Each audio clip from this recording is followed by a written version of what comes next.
In the world of the Mafia, death never arrives politely. It comes suddenly, without rules, without warning. Cold, fast, and almost always from your own people.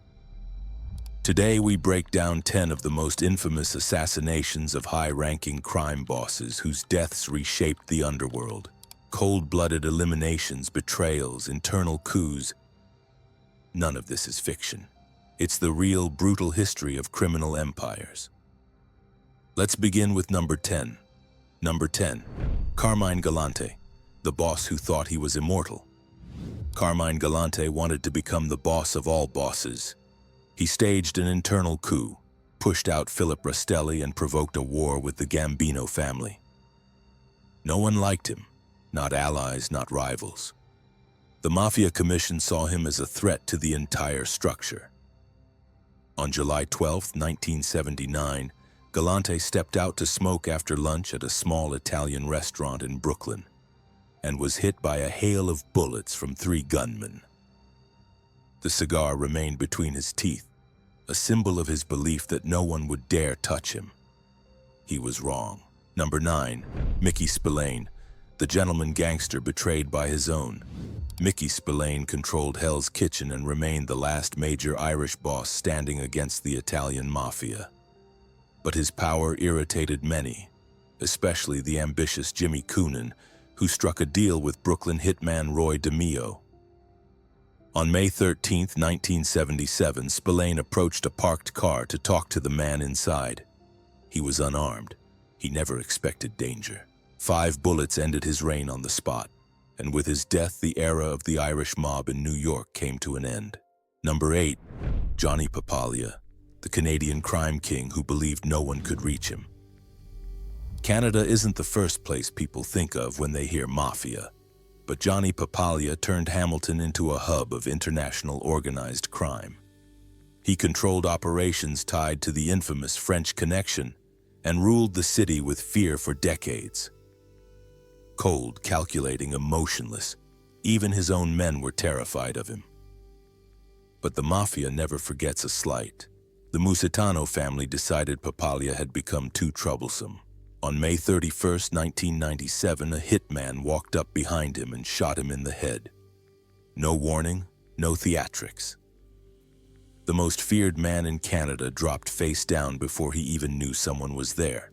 Number 7. Johnny Boy D'Amato, the boss who vanished without a trace. D'Amato was the acting head of the De Cavalcante family, the same New Jersey clan that later inspired The Sopranos. But his own crew saw him as unstable, reckless, and impossible to trust. Then came rumors about his bisexuality, something considered completely unacceptable in the Mafia world. In the fall of 1992, he got into the back seat of a car, thinking he was heading to a routine meeting. Instead, hitman Anthony Capo simply turned around and shot him in the head. The body disappeared. It has never been found. D'Amato's execution became yet another reminder of a brutal Mafia truth. Your enemies don't kill you. Your own people do. Number 6. Angelo Bruno, the gentle Don killed by his own men. Angelo Bruno ruled Philadelphia for decades, avoiding bloodshed and maintaining the image of a polite tobacco salesman. He forbade unnecessary murders, settled disputes peacefully, and negotiated with other families. But his calm strategy backfired. His subordinates felt he was limiting their profit and weakening their influence. On March 21, 1980, Bruno sat inside his car near his home.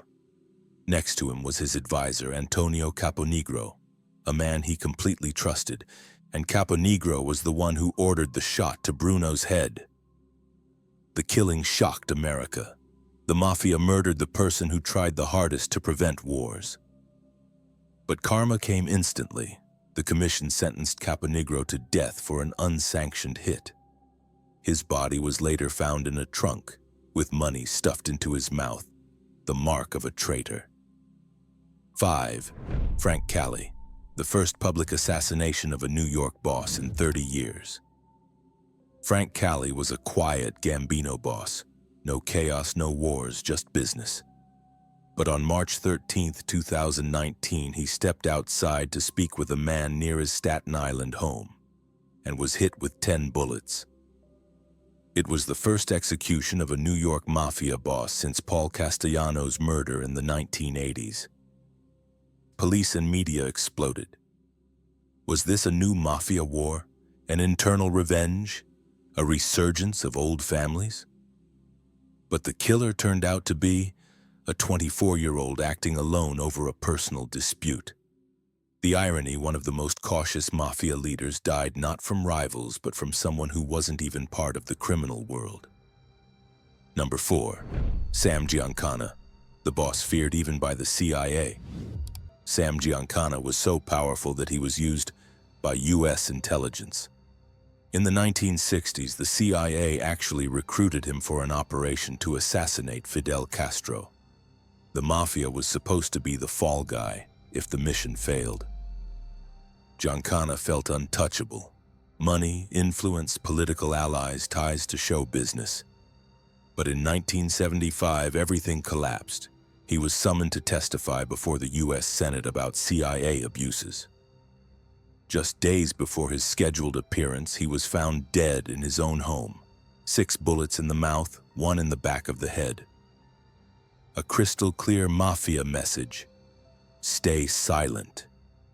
Who ordered the hit? The mob? The CIA? Political partners? No answer exists. Giancana's death remains one of the most mysterious and debated assassinations in organized crime history. Number 3. Albert Anastasia, the Mad Hatter, and the Birth of Murder, Inc. Albert Anastasia was one of the most ruthless mobsters in America. He helped create Murder Incorporated, a professional killing corporation that carried out hits for the entire underworld.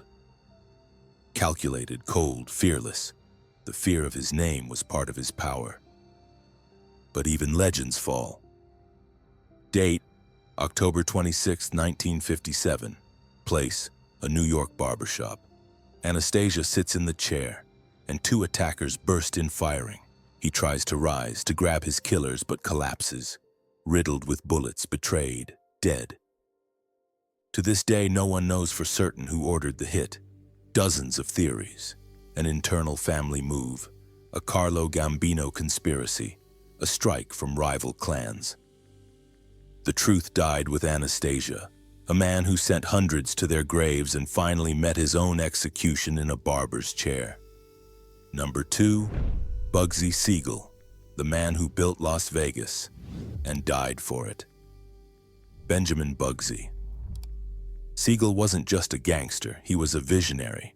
He saw in the Nevada desert what no one else did: a city of dreams, luxury, and casinos. He poured millions of Mafia dollars into building the Flamingo, imagining a paradise rising from sand.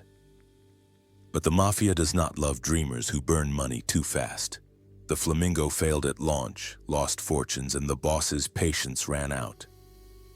June 20th, 1947. Siegel sits in his girlfriend's house.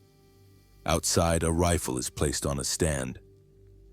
9 bullets tear through the window in the face of the man who changed Las Vegas forever. His dream survived him. He became a warning. The Mafia forgives anything except failure. Number 1. Paul Castellano, the boss murdered live on the streets of New York. Paul Castellano, head of the Gambino family, one of the richest dons in America. He saw himself as untouchable, running his empire like a corporate CEO. But inside the family, a storm was brewing. Young and ambitious John Gotti refused to live under someone else's rules. December 1985. Castellano arrives for dinner at Sparks Steakhouse. Men in overcoats approach his car. A burst of gunfire, and the boss collapses on a Manhattan sidewalk. His bodyguard, Tommy Bellotti, dies beside him. Gotti staged a full-blown coup in the middle of New York and became the new Teflon Don. This assassination reshaped the American Mafia and marked the beginning of its decline. Each of these killings is more than a death.